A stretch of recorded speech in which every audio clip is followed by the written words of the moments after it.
தமிழகம் எங்கும் கிளைகள் கொண்ட Annamal institute of hotel management and hospital management படிப்பில் சேர்வதற்கான அட்மிஷன் நடைபெறுகிறது.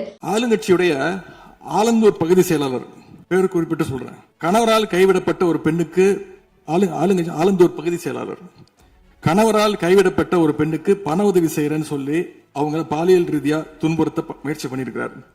சேலத்துல இன்னொரு பொள்ளாச்சி சம்பவம் மாதிரி ஆளுங்கட்சி ஆதரவாளரான மணிகண்டன் என்னும் நபர் 50க்கும் அதிகமான பெண்களை பாலியல் வன்கொடுமைக்கு ஆளாக்கியிருக்கிறார்.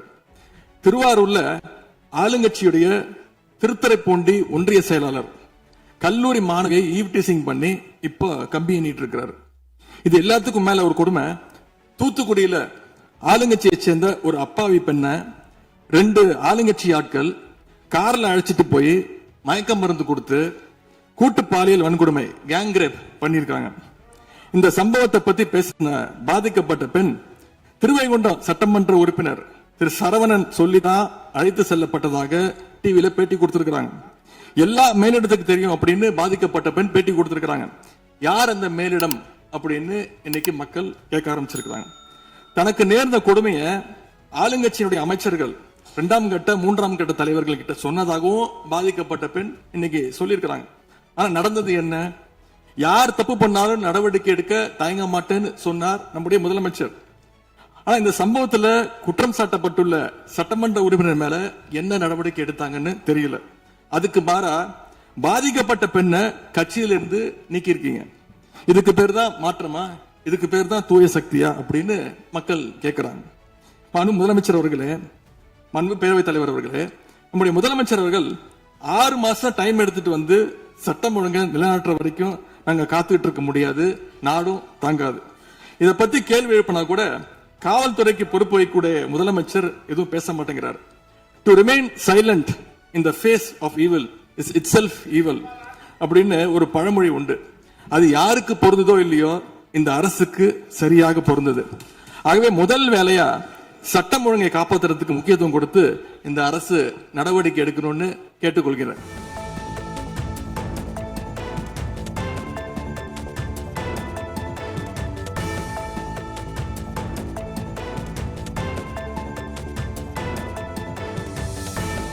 பெண்கள் பாதிக்கப்படுறதையும் இங்க யாராலையும் சகிச்சுக்கவே முடியாது. அதுக்கான கடுமையான நடவடிக்கைகள் நம்ம அரசு எடுத்துக்கிட்டு இருக்கிறோம். இந்த சிங்கப்பெண் சிறப்பு அதிரடி படை கூட அதுக்கான ஒரு ஃபர்ஸ்ட் ஸ்டெப் தான். அதே மாதிரி இந்த போதைப் பொருள் நடமாட்டம் அதை கண்ட்ரோல் பண்றதுக்கும் நம்ம அரசு கடுமையான நடவடிக்கைகள் எடுத்துக்கிட்டு இருக்கிறோம். அதையும் கண்டினியூ பண்ணி எடுப்போம். மாண்புமிகு பேரவைத் தலைவர் அவர்களே, இப்ப நான் சொன்ன இந்த பிரச்சனைகள்லாம் 2026 போன மாசம் மே மாசம் 10ஆம் தேதி புதுசா வந்துடல. இதெல்லாம் பல வருஷமா இருக்கிற பிரச்சனைகள் தான், பல வருஷமா கண்டுக்காம விட்ட பிரச்சனைகள் தான். இன்னைக்கு எதிர்கட்சிக்காரங்க அதை பத்தி கேட்கும் போது எனக்கு அது அக்கறையா தெரியல, அவதூறு அரசியலா தான் தெரியுது, பழி போடுற அரசியலா தான் தெரியுது. இப்படி அவதூறு பழி போடுறவங்களை பார்த்து ஒன்னே தான் கேட்கணும்னு தோணுது. கடந்த 9-10 மாசமா நம்ம ஸ்டேட்ல சட்டம் ஒழுங்கு டிஜிபியே இல்ல. சட்டம் ஒழுங்கு டிஜிபியை போடுங்கன்னு சொல்லி எல்லாம் ஓஞ்சி போயிட்டோம். போன ஆட்சியில நடந்ததுக்கெல்லாம் இப்பதான் விடையை கண்டுபிடிக்கிறோம். நம்ம ஆட்சியில் இந்த போதைப் பொருள் நடமாட்டம் எல்லாம் தாறுமாறா அப்படியே பரவி கொட்டி கிடக்குது. இதெல்லாம் இனிஷியல் ஸ்டேஜ்லயே யார் கண்ட்ரோல் பண்ணிருக்கணும்? போலீஸ் டிபார்ட்மெண்ட் அப்ப யார் கையில இருந்தது? இத்தனை கேள்வி நம்மளை பார்த்து கேட்கறாங்களே, ஒரே ஒரு கேள்விதான் நான் கேட்கணும்னு தோணுது. போலீஸ் டிபார்ட்மெண்ட்டை கையில வச்சுக்கிட்டே பிகினிங்லயே இனிஷியல் ஸ்டேஜ்லயே இந்த போதைப் பொருள் நடமாட்டத்தை ஏன் கண்ட்ரோல் பண்ணல? மனசாட்சி உள்ளவங்க இந்த பிரச்சனையெல்லாம் ஏன் நடக்குதுன்றது அவங்களுக்கே நல்லா தெரியும். இன்னைக்கு சட்டம் ஒழுங்கை பத்தி கேள்வி கேட்க கூடாதா அப்படின்னா தாராளமா கேட்கலாம். இது ஜனநாயக அரசு, மன்னராட்சி எல்லாம் கிடையாது, மனசாட்சி உள்ள மக்களாட்சி. மாண்புமிகு எதிர்கட்சி தலைவர் பேசும்போது நிறைய பேசினாங்க. அதுல ஒண்ணு மட்டும், அரசு சொல்றதா நினைச்சுக்கிட்டு நம்மள இன்டைரக்டா ஈவில் அப்படின்ற அந்த வார்த்தையை யூஸ் பண்ணாங்க.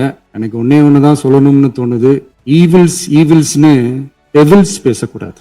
இந்த புதிய ஆட்சி அமைஞ்சு சரியா 40 நாட்கள் கடந்திருக்கு.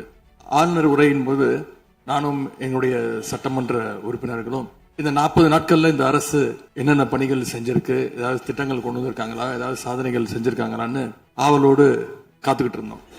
ஆனா எங்களுக்கு வெறும் ஏமாற்றம் மட்டுமே மிஞ்சியது. அப்படி எதுவுமே ஆளுநர் உரையில எங்களுடைய கண்களுக்கு படவில்லை, எங்களுடைய காதுகளுக்கு கேட்கவில்லை. நாம ஆட்சிக்கு சரியா 40 நாள் ஆகுது. அதுக்குள்ள என்ன செஞ்சீங்கன்னு கேக்குறாங்க. ஒரு லிஸ்ட் ஒண்ணு சொல்றேன் கேளுங்க. பெண்கள் பாதுகாப்புக்காக சிங்கப்பெண் சிறப்பு படை, 200 யூனிட் வரை கட்டணமில்லா மின்சாரம், போதைப் பொருள் ஒழிப்புக்காக தனிப்படை, குறுவை நெல் சாகுபடியை ஊக்குவிப்பதற்காக 134.83 கோடி சிறப்பு தொகுப்பு திட்டம், வழிபாட்டு தலம், ஸ்கூல், பஸ் ஸ்டாண்டுன்னு அதுக்கு பக்கத்துல இருக்கிற 717 மதுபான கடைகள் மூடப்பட்டன. அங்க வேலையில் இருந்தவர்களுக்கு வேறு கடைகளில் வேலை. கவனிக்கப்படாமல் விடப்பட்ட அம்மா உணவகங்கள் புதுப்பிக்கப்பட்டன. பத்திரப்பதிவு துறையில் பகல் கொள்ளைக்கு ஃபுல் ஸ்டாப் வைக்கப்பட்டுள்ளது. வருகையில்லா ஆவண பதிவு முறை கொண்டு வர உத்தேசிக்கப்பட்டு செயல்பாட்டில் உள்ளது.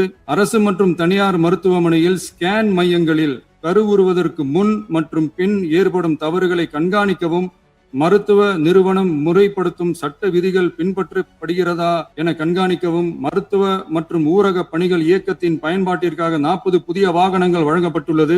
கூட்டுறவு வங்கியின் ஏழை எளிய மக்கள் வாங்கிய கடனுக்கு முதல் முத்தாய்ப்பாக ரூபாய் 2045 கோடி தள்ளுபடி வழங்கி ஆணையிடப்பட்டுள்ளது. ஒன்றிய அரசிடம் கேட்டுக்கொண்டதற்கிணங்க கடந்த 2 வருடமாக நிறுத்தி வைக்கப்பட்ட இருந்த ஜல் ஜீவன் மிஷன் திட்டம் புதுப்பிக்கப்பட்டு ஜல் ஜீவன் மிஷன் திட்டம் 2.0 நடைமுறைக்கு கொண்டு வரப்பட்டுள்ளது. 18,500 கோடி அளவில் உறுதியளிக்கப்பட்ட காஞ்சிபுரம் மாவட்டத்தில் மைய விரிவாக்க திட்டம், கோயம்புத்தூரில் மின்னணு பொருட்கள் மற்றும் மின்னணு அமைப்புகள் உற்பத்தி திட்டம் மற்றும் திருவள்ளூர் மாவட்டத்தில் காட்டுப்பள்ளி LNT கப்பல் கட்டும் தளம் விரிவாக்க திட்டத்திற்கு ஒப்பந்தங்கள் போடப்பட்டுள்ளன. அனைத்து நிர்வாக நடவடிக்கைகளும் மின்னணு முறையில் மாற்றம் கொண்டு வர நடவடிக்கை எடுக்கப்பட்டு வருகிறது. சட்டவிரோத கல்குவாரி மற்றும் அனுமதியின்றி கனிமங்களை எடுத்துச் செல்வது தடுக்கப்பட்டுள்ளது. பல்வேறு குவாரிகள் சீல் வைக்கப்பட்டுள்ளன. கனிமங்களை கண்காணிப்பது, எல்லைகளை நிர்ணயிப்பது மற்றும் ஆளில்லா விமானம் மூலம் அளவீடு செய்வது போன்றவற்றை செயல்படுத்துவதற்கான பணிகள் மேற்கொள்ளப்பட்டு வருகின்றன. அனைத்து துறைகளிலும் அலுவலர் தலையீடு இல்லாமல் லஞ்ச லாவண்யமற்ற தமிழகத்தை உருவாக்க அனைத்து நடவடிக்கைகளும் முடுக்கிவிடப்பட்டுள்ளது. இதெல்லாம் சாம்பிள் தான், இன்னும் இருக்கு. இந்த வெறும் 40 நாளுக்குள்ளேயே இவ்வளவு செஞ்சிருக்கோம்னா இனி வர்ற நாட்கள்ல கொஞ்சம் கொஞ்சமா படிப்படியா ஸ்டெடியா உழைச்சி லஞ்ச லாவண்யம் இல்லாத, ஊழல் இல்லாத, பெண்களுக்கு பாதுகாப்பான, சுதந்திரமான, டிரான்ஸ்பரண்டான தமிழ்நாட்டை நம்ம சொந்தங்களான தமிழக மக்களுக்கு தர்றதுதான் நம்மளோட ஒன் அண்ட் ஒன்லி டார்கெட். கண்டிப்பா அதை நிறைவேற்றியே காட்டுவோம். 8 கோடி மக்கள் நம்மளோட இருக்கிறப்போ ஏங்க அதை செய்ய முடியாது?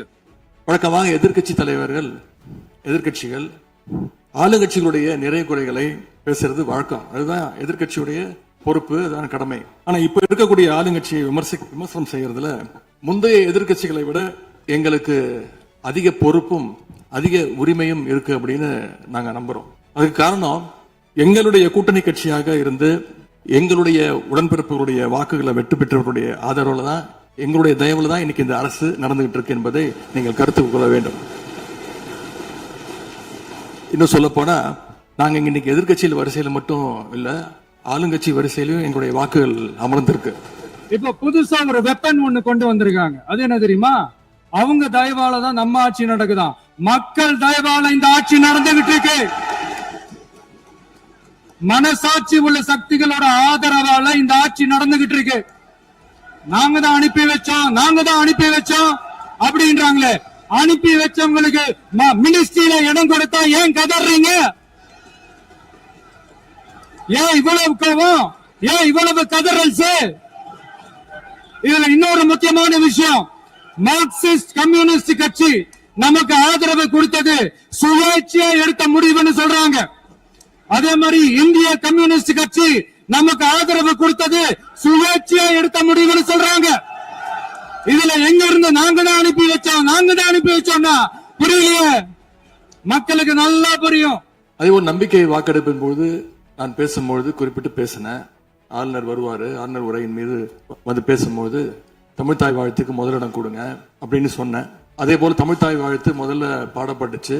உடனடியாக தேசிய கீதமும் பாடப்பட்டுச்சு. தமிழ்தாய் வாழ்த்து ஒரு முறையும் தேசிய கீதம் 2 முறையும் பாடப்பட்டுச்சு. மரபு மீறல் நடந்திருக்கு. இதுவரை கடைபிடிக்கப்பட்டு வந்த மரபை மீறி 2 முறை தேசிய கீதம் பாடப்பட்டிருக்கு. இதே கோரிக்கையை இதற்கு முன்பு இருந்த ஆளுநர் எங்களுடைய ஆட்சி காலத்திலையும் வச்சிருந்தார். ஆனா எங்களுடைய தலைவர் அப்பொழுது மிக உறுதியாக இருந்து இந்த அவையுடைய இறையாண்மையை நாங்க பாதுகாத்திருக்கிறோம். பதவியேற்பு தான் ஆளுநர் மாளிகையில நடந்துச்சு. அங்க அவர் கேட்டுக்கொண்டபடி தேசிய கீதம், வந்தே மாதரம் எல்லாம் பாடினாங்க.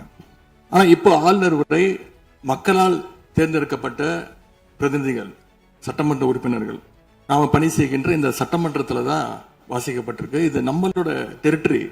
இந்த நம்மளுடைய டெரிட்டரிய ஏன் ஆளுநர்கிட்ட கொடுக்கிற அளவுக்கு இங்க என்ன காம்ப்ரமைஸ் ஆளுநர் உரை அன்னைக்கு இந்த தமிழ் தாய் வாழ்த்துக்கு அப்புறம் தேசிய கீதம் பாடினது தப்பு, தேசிய கீதம் 2 முறை பாடினது தப்பு, அப்படி ஒரு நிகழ்வு இதுக்கு முன்னாடி இந்த சட்டசபையில நடந்ததே கிடையாது, அந்த மரபே மாத்திட்டீங்க, இப்படி ஒரு பெரிய ஒரு போர் மாதிரி எதிர்கட்சியை சார்ந்தவங்க எல்லாம் சொன்னாங்க இல்லையா. அந்த மாநில உரிமை போராளிகளை, அந்த மரபு காக்கிற உரிமை போராளிகளை ஒரே ஒரு கேள்விதான் கேட்கணும். 2021 ஆகஸ்ட் 2 ஞாபகம் இருக்கா?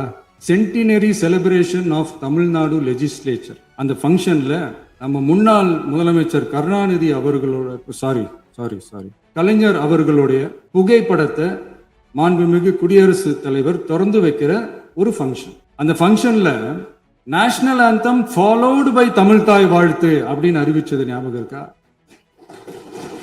அதாவது தேசிய கீதத்துக்கு அப்புறமா 2வது முறையா, நோட் திஸ் பாயிண்ட் மாண்புமிகு பேரவைத் தலைவர் அவர்களே, பிளீஸ் நோட் திஸ் பாயிண்ட், தேசிய கீதத்துக்கு அப்புறம் 2வது முறையாக தமிழ் தாய் வாழ்த்து பாடப்படும் அப்படின்னு சொன்னது ஞாபகம் இருக்கா?